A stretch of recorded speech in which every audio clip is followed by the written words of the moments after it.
Welcome to my channel. இந்த வீடியோவில் என்ன பார்க்க போகிறோம் அப்படின்னா மல்டி லெவல் இன்ஹெரிட்டன்ஸ் பார்க்க போகிறோம். ஸோ உங்களுக்கு பேஸ் தெரியல, அதாவது இன்ஹெரிட்டன்ஸ் பற்றியே தெரியல அப்படின்னா அதுக்கான அதாவது பேசிக்காக உங்களுக்கு தெரிய வேண்டிய எல்லா வீடியோவும் வந்து இதோட டிஸ்கிரிப்ஷன் பாக்ஸில் இருக்குது. அதனால் அதை பார்த்துட்டு இந்த வீடியோ பாருங்கள், அப்போ தான் உங்களுக்கு ரொம்ப கிளியராக புரியும். அப்புறம் இப்போ தான் ஃபர்ஸ்ட் டைம் விசிட் பண்ணுறீங்கன்னா மறக்காமல் சப்ஸ்கிரைப் பண்ணுங்கள். அப்புறம் பிளேலிஸ்ட் வைஸ் என்ன பண்ணிக்கோங்க, வியூ பண்ணிக்கோங்க. ஓகே, முதல்ல மல்டி லெவல் இன்ஹெரிட்டன்ஸ் அப்படின்னா என்ன பார்க்கலாம். இப்போது மோர் தென் ஒன் லெவல் ஓகே நேச்சர் அல்லது பிஹேவியர் வந்து டிரைவ் ஆச்சுன்னா அதுதான் என்ன சொல்கிறோம்னா மல்டி லெவல் இன்ஹெரிட்டன்ஸ் அப்படின்னு சொல்கிறோம். ஓகே, இப்போ பாருங்கள், இந்த பிக்சர் பாருங்கள். இங்கே grandmother, father and child இருக்காங்க. இப்போ இந்த சைல்டை பார்த்தீங்கன்னு வைங்களேன், இந்த சைல்டோட ஐஸ் வந்து என்ன பண்ணியிருக்கு என்ன ஆயிருக்கு அப்படின்னா எக்ஸாக்டாக அவங்க அப்பா மாதிரியே இருக்குது. இந்த குழந்தையோட கண்ணு பார்த்தீங்கன்னா அப்படியே என்னவா இருக்குது அப்படின்னா அப்பா மாதிரியே இருக்குது. அப்போ கண்ணோட அப்பியரன்ஸ் எங்கேருந்து டிரைவ் ஆயிருக்குன்னா அவங்க அப்பா கிட்ட இருந்து. ஆனால் ஸ்கின் காம்ப்ளெக்ஷன் பாருங்கள், அவங்க அப்பா டார்க்காக இருக்காங்க, ஆனால் அவங்க கிராண்ட் மதர் வந்து நல்லா கலராக இருக்காங்க. ஸோ ஸ்கின் வந்து எங்கேருந்து டிரைவ் ஆயிருக்கு அப்படின்னு பார்த்தீங்க அப்படின்னா அவங்க கிராண்ட் மதர்கிட்ட இருந்து என்னவாயிருக்கு, டிரைவ் ஆயிருக்கு.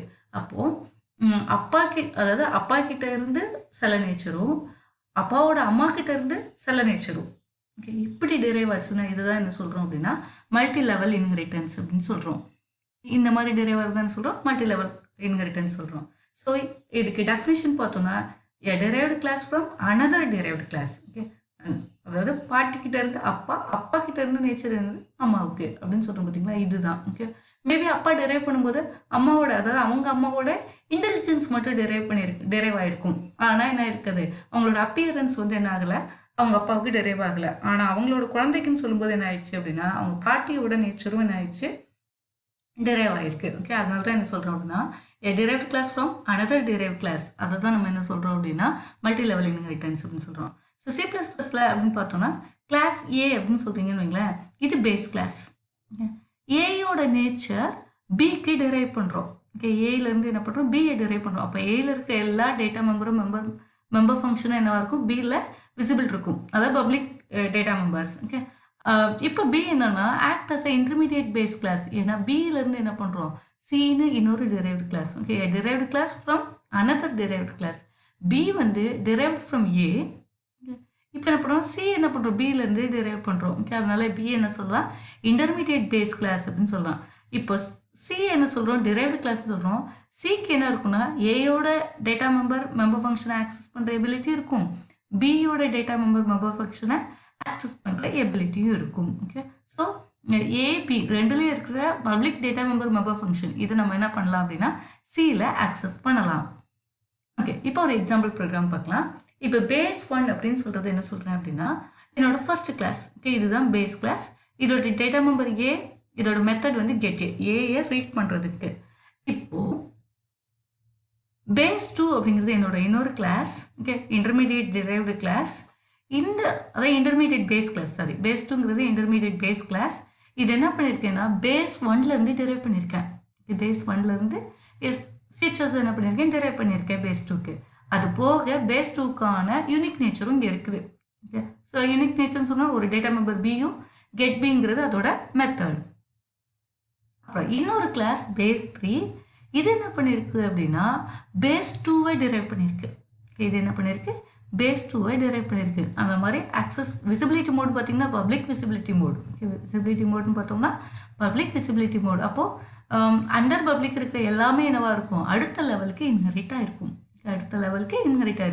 ஸோ இது லெவல் பை லெவல் அப்படிங்கிறதுனால தான் என்ன சொல்கிறோம், மல்டி லெவல் இன்ஹெரிட்டன்ஸ் அப்படின்னு சொல்கிறோம். நம்ம என்ன பண்ணலாம்னா இந்த எக்ஸ்டென்ஷனை எனி லெவலுக்கு நம்ம என்ன பண்ணலாம், கொண்டு போகலாம். ஓகே, எத்தனை லெவலுக்கு வேணாலும் நம்ம என்ன பண்ணலாம், இன்ஹெரிட் பண்ணிட்டு போகலாம். ஸோ இங்கே சிங்கிறது நம்மளோட டேட்டா மெம்பர், கெட் சி அப்படின்னு சொல்கிறது இந்த வேல்யூவை அசைன் பண்ணுறதுக்கு அப்படின்னு வச்சுருக்கோம். இப்போது ஒரு derived கிளாஸ். ஓகே, ஒரு derived கிளாஸ் கொண்டு வரோம். Sorry, small change.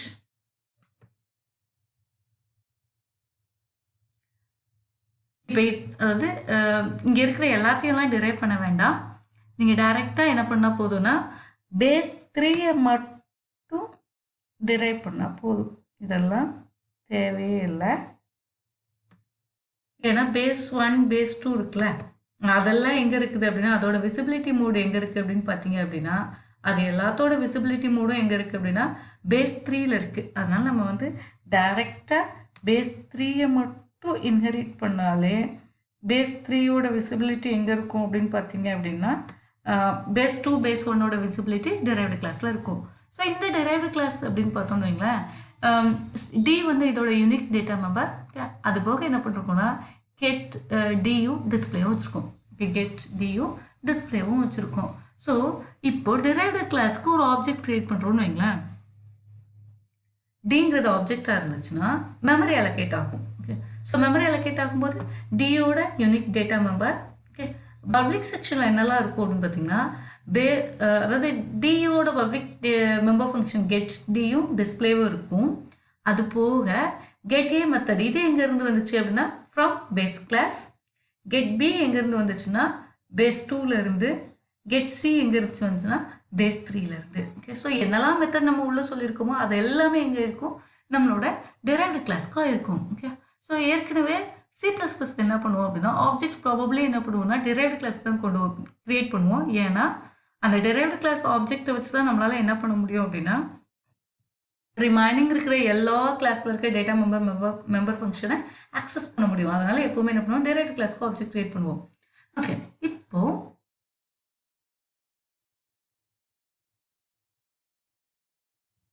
ஒரு நிமிஷம்.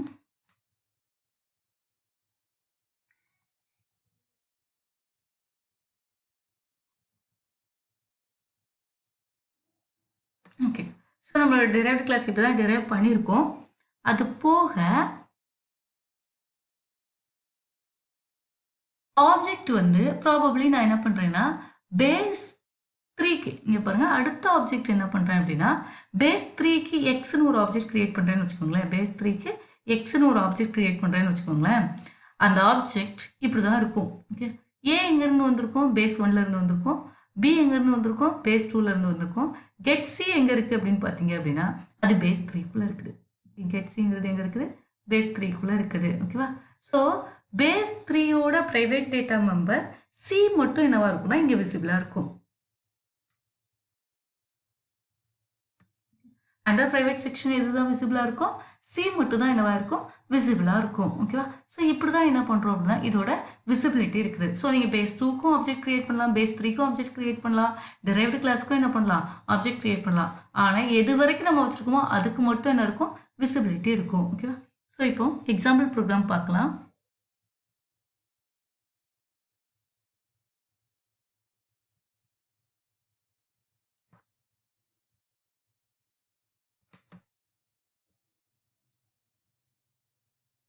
ஓகே, இப்போ எக்ஸாம்பிள் ப்ரோக்ராம் என்ன, ஸ்டூடெண்ட்டோட internal marks. Okay, so internal marks அப்படிங்கிறது தான் நம்மளோட கிளாஸாக இருந்துச்சுன்னா அந்த M1 M2 M3 எல்லாம் 3 சப்ஜெக்ட்டுக்கு இன்டர்னல் மார்க் போட போகிறோம். ஓகே, 3 சப்ஜெக்ட்டுக்கு என்ன பண்ண போகிறோம், இன்டர்னல் மார்க் போட போகிறோம். ஓகேவா, ஸோ இன்டர்னல் மார்க் அந்த ஹேண்டில் பண்ணுற ஸ்டாஃபால் டேரெக்டாக போடுறதுனால நான் என்ன பண்ணுறேன், இனிஷியலாகவே அசைன் பண்ணிடுறேன். எக்ஸ்டர்னல் மார்க் எப்போ வரும் அப்படின்னா நம்ம எக்ஸாம் எழுதி பாஸ் பண்ணதுக்கு அப்புறம் தான் நமக்கு என்ன கிடைக்கும், எக்ஸ்டர்னல் மார்க் கிடைக்கும். ஆனால் இன்டர்னல் மார்க் என்ன இருக்கும், ஆல்மோஸ்ட் அது டிரான்ஸ்பரண்ட் தான். நம்ம என்ன ஒர்க் பண்ணுமோ அதுக்கு ஏற்றப்பல என்ன கொடுப்பாங்க, இன்டர்னல் மார்க் கொடுத்துருப்பாங்க. ஓகே, ஸோ இன்டர்னல் மார்க் என்ன பண்ணால் யூஸிங் கன்ஸ்ட்ரக்டர் ஆப்ஜெக்ட் கிரியேட் ஆகும்போதே இன்வோக் ஆகட்டும்னு சொல்லி என்ன பண்ணிடுறேன், கன்ஸ்ட்ரக்டரை யூஸ் பண்ணி என்ன பண்ணிடுறேன் அப்படின்னா அசைன் பண்ணிடுறேன். அப்புறம் இந்த ஷோ மெத்தட் எதுக்கு அப்படின்னு பார்த்தீங்க அப்படின்னா ஜஸ்ட் அதில் இருக்கிற வேல்யூஸ் என்ன பண்ணுறதுக்கு, ஷோ பண்ணுறதுக்கு தான், டிஸ்பிளே பண்ணும், அவ்வளோதான். இந்த ஷோ மெத்தட் என்ன பண்ணும் அப்படின்னு பார்த்தீங்கன்னா internal mark M1 M2 and M3 என்ன பண்ணும், ஷோ பண்ணும். அப்புறம் எக்ஸ்டர்னல் அப்படின்னு சொல்லி ஒரு கிளாஸ் வச்சுருக்கேன். இப்போ இது என்ன பண்ணுதுன்னா இன்டர்னல் கிளாஸை இன்ஹெரிட் பண்ணுது. ஓகே, இன்டர்னல் கிளாஸ் என்ன பண்ணுது, இன்ஹெரிட் பண்ணுது. அப்போ அந்த மேலே இருக்கிற ஷோ மெத்தட் எங்கே இருக்கும், விசிபிளாக இருக்கும், நம்மளோட எக்ஸ்டர்னல் கிளாஸுக்குள்ளே என்னவாக இருக்கும், விசிபிளாக இருக்கும். ஸோ அந்த எக்ஸ்டர்னல் கிளாஸ் என்ன பண்ணுறோம் அப்படின்னா ரீட் மெத்தடை யூஸ் பண்ணி எக்ஸ்டர்னல் மார்க்கை ரீட் பண்ணுறோம். ஓகே, அதுக்கப்புறம் என்ன பண்ணுறோம் அப்படின்னா அந்த எக்ஸ்டர்னல் மார்க்கை டிஸ்பிளே பண்ணுறோம், அவ்வளோதான். ஓகே, புட் மெத்தடை யூஸ் பண்ணி என்ன பண்ணுறோம், எக்ஸ்டர்னல் மார்க்கை டிஸ்பிளே பண்ணுறோம்.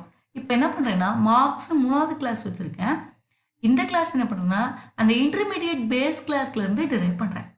அதை என்ன பண்ணுறேன், இன்டர்மீடியட் பேஸ் கிளாஸ்லேருந்து என்ன பண்ணுறேன், டிரைவ் பண்ணுறேன். ஸோ இந்த இதை என்ன பண்ண போகிறோம் அப்படின்னா இன்டர்னல் மார்க்கையும் எக்ஸ்டர்னல் மார்க்கையும் ஆட் பண்ணி அதுதான் அந்த சப்ஜெக்டோட டோட்டல் மார்க். ஓகே, இன்டர்னல் மார்க்கையும் எக்ஸ்டர்னல் மார்க்கையும் ஆட் பண்ணணும், அதுதான் என்னது அந்த சப்ஜெக்டோட டோட்டல் மார்க். ஓகே, ஸோ அந்த மார்க்கை ஆட் பண்ணி டிஸ்பிளே மெத்தடை யூஸ் பண்ணி என்ன பண்ணுறோம், டிஸ்பிளே பண்ணுறோம், அவ்வளோதான். ஓகேவா, ஸோ இப்போ என்ன பண்ணுறேன் அப்படின்னா நான் என்னோட மார்க்ஸ்க்கு அதாவது லாஸ்ட் லெவலில் இருக்கிற டிரைவ்டு கிளாஸ்க்கு ஆப்ஜெக்ட் க்ரியேட் பண்ணுறேன். அந்த ஆப்ஜெக்டை வச்சு ஃபர்ஸ்ட் லெவலில் இருக்க இன்டர்னலோட ஷோ மெத்தடையும் கால் பண்ணுறேன். அடுத்த இன்டர்மீடியேட் கிளாஸோட ரீட் மெத்தடையும் கால் பண்ணுறேன். இன்டர்மீடியேட் பேஸ் கிளாஸோட புட் மெத்தடையும் கால் பண்ணுறேன். அதே மாதிரி டிரைவ்ட் கிளாஸோட ஆட் அண்ட் டிஸ்பிளே மெத்தடையும் என்ன பண்ணுறேன், கால் பண்ணுறேன். இப்போ ரன் பண்ணி பார்க்கலாம்.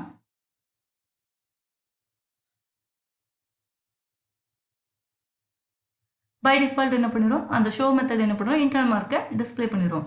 எக்ஸ்டர்னல் மார்க் எக்ஸாம் எழுதுனதுக்கப்புறம் நமக்கு கிடைக்கிற மார்க். ஓகேவா? அதனால் இதை என்ன பண்ணுறேன்னா மேனுவலாக என்ட்ரி போடுறேன்.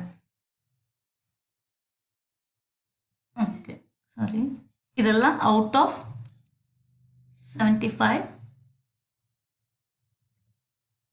ஓகே, இப்போ இந்த 3 இன்டர்னல் மார்க் கொடுத்தோன்னு வைங்களேன், ஆட் மெத்தட் கால் ஆகுறதுனால என்ன ஆயிரும் அப்படின்னா ஆட் ஆகி, ஓகே, எக்ஸ்டர்னல் மார்க்கு ஷோ பண்ணுறோம். அதுக்கப்புறம் நாங்கள் இன்டர்னல் மார்க்கையும் எக்ஸ்டர்னல் மார்க்கையும் ஆட் பண்ணி டோட்டல் மார்க்கை என்ன பண்ணிடும், டிஸ்பிளே பண்ணிடும். ஓகே, ஸோ இப்போ என்ன பண்ணியிருக்கோம்னா 3 லெவல்ஸ்க்கு என்ன பண்ணியிருக்கோம், இன்ஹெரிட் பண்ணியிருக்கோம். இதை என்ன பண்ணலாம்னா n லெவல்ஸ்க்கு நம்மளால் என்ன பண்ண முடியும், இன்ஹெரிட் பண்ண முடியும். ஓகே, n லெவலுக்கு நம்மளால் என்ன பண்ண முடியும், இன்ஹெரிட் பண்ண முடியும். ஓகேவா? ஸோ இங்கே பாருங்கள், கிளாஸ் ஏ. ஓகே, இந்த கிளாஸில் என்ன பண்ணுறேன், ஒரு ஷோ மெத்தட் சொல்லியிருக்கேன். அது என்ன பண்ணுறேன், ஐ ஆம் ஃப்ரம் கிளாஸ் ஏ, அவ்வளோதான் சொல்ல போகுது. அப்புறம் கிளாஸ் பி, இது என்ன பண்ணுதுன்னா ஏலேருந்து இன்ஹெரிட் பண்ணுது. ஓகே, ஏலேருந்து என்ன பண்ணுது, இன்ஹெரிட் பண்ணுது. அப்புறம் புட் மெத்தட் யூஸ் பண்ணுறேன். அது என்ன பண்ணுதுன்னா simply I am from class B, அவ்வளோதான் சொல்லும். இப்போ என்ன பண்ணுறேன், சி இன்னொரு கிளாஸ், இது என்ன பண்ணுறேன், பிலேருந்து இன்ஹெரிட் பண்ணுறேன். இதுக்கு இன்னொரு மெத்தட் புட் 1 சொல்கிறேன். அது என்ன சொல்ல போகுதுன்னா ஐ ஆம் ஃப்ரம் கிளாஸ் சி, அவ்வளோதான் சொல்ல போகுது, வேறு ஒன்றுமே சொல்ல போகிறதில்ல. அப்புறம் கிளாஸ் டி, இது என்ன பண்ணுறேன்னா கிளாஸ் சியிலேருந்து இன்ஹெரிட் பண்ணுறேன். அதோட மெத்தட் டிஸ்பிளே, அது என்ன சொல்லுது, ஐ am from derived class. Okay, அவ்வளோதான், வேறு எந்த மெசேஜும் இல்லை. இப்போ டிக்கு ஆப்ஜெக்ட் க்ரியேட் பண்ணணும்னு வைங்களேன், டியோட ஓன் மெத்தட் ப்ளஸ் ஏபிசி 3 கிளாஸில் இருக்க மெத்தடை என்னால் என்ன பண்ண முடியும், கால் பண்ண முடியும். ஸோ எக்ஸிக்யூட் பண்ணோம்னா பாருங்கள், நான் என்ன பண்ணியிருக்கேன் அப்படின்னா ஷோ புட் அப்புறம் புட் 1, அப்போ என்ன ஷோ புட் 1 அப்படின்னு கால் பண்ணியிருக்கேன். அப்போ என்ன பண்ணுவோம் அப்படின்னு பார்த்தீங்க அப்படின்னா முதல்ல டிரைவ்டு கிளாஸோட மெத்தட் டிஸ்பிளே கால் பண்ணேன். அப்புறம் ஷோ, அது வந்து ஃப்ரம் ஏ கிளாஸ். அப்புறம் என்ன பண்ணுவோம், பி கிளாஸோட மெத்தட் புட்டோம். அப்புறம் புட் 1 வந்து இங்கே இருந்துருச்சு, சி கிளாஸோட புட் 1. இப்போ நான் என்ன பண்ணுறேன்னா சி கிளாஸ்க்கு ஒரு ஆப்ஜெக்ட் க்ரியேட் பண்ணுறேன். ஓகே, சி கிளாஸ்க்கு ஒரு ஆப்ஜெக்ட் க்ரியேட் பண்ணுறேன். அந்த கிளாஸோட ஆப்ஜெக்ட் ஸ்மால் சின்னு சொல்கிறேன்னு வைங்களேன். இப்போ இதுக்கு எதெல்லாம் விசிபிளாக இருக்கும் அப்படின்னு பார்த்தீங்கன்னா we can call c.show. Okay, ஏன்னா இது எங்கே இன்ஹெரிட் பண்ணியிருக்கோம், மல்டி லெவல் இன்ஹெரிட்டன்ஸ். ஏவோட விசிபிலிட்டி, ஏயோட மெத்தட்ஸ் வந்து எங்கே இருக்கும், விசிபிலிட்டி சிக்குள்ளே இருக்கும். அதனால் என்ன பண்ண முடியும், நம்மளால் சியை கால் பண்ண முடியும். தென் c.put, பியும் என்ன இருக்குது, இன்ஹெரிட் ஆகிருக்கு சிக்கு, டைரக்ட் இன்ஹெரிட்டன்ஸ். அதனால் என்ன பண்ணுவோம், புட் மெத்தடையும் கால் பண்ணலாம். அதுக்கப்புறம் என்ன பண்ணுறேன்னா அதோட யூனிக் மெத்தட் புட் 1ஐயும் கால் பண்ணுறேன். இது எல்லாத்துக்குமே என்ன இருக்கும், விசிபிலிட்டி இருக்கும். ஓகே, ஸோ இப்போ எக்ஸிக்யூட் பண்ணி பார்க்கலாம். இங்கே பாருங்கள், ஏபிசின்னு சொன்னது எங்கேருந்து வந்துச்சு அப்படின்னு பார்த்தீங்க அப்படின்னா நான் ஆப்ஜெக்ட் சியை வச்சு கால் பண்ணதுனால கீழே உள்ளது வந்துச்சு. முதல்ல இருந்து 4 லைனும் இருக்குது, ஃபர்ஸ்ட் டி வச்சு. இங்கே என்ன பண்ண முடியாது அப்படின்னா இந்த சியை வச்சு சி டாட் டிஸ்பிளே கால் பண்ண முடியாது. ஏன்னா டிஸ்பிளே மெத்தட் அதோட அவுட் ஆஃப் ஸ்கோப்பில் இருக்குது, நம்மளால் என்ன பண்ண முடியாது, கால் பண்ண முடியாது. அது எங்கே இருக்குது அப்படின்னா கிளாஸ் டி, டிரைவ்டு கிளாஸில் இருக்குது, டியில். ஸோ இப்போ இதை கால் பண்ணோன்னா நமக்கு எரர் வந்துடும். ஓகே, ஏன்னா அதோட விசிபிலிட்டி மோட் இங்கே இல்லை. பாருங்கள், டைரெக்டாக என்ன பண்ணும், எரர் சொல்லிடும். ஓகேவா? ஓகே, இப்போ உங்களுக்கு மல்டி லெவல் இன்ஹெரிட்டன்ஸ் ரொம்ப பிடிச்சிருக்கும் அப்படின்னு நம்புகிறேன். தேங்க்யூ ஃபார் வாட்சிங் மை சேனல்.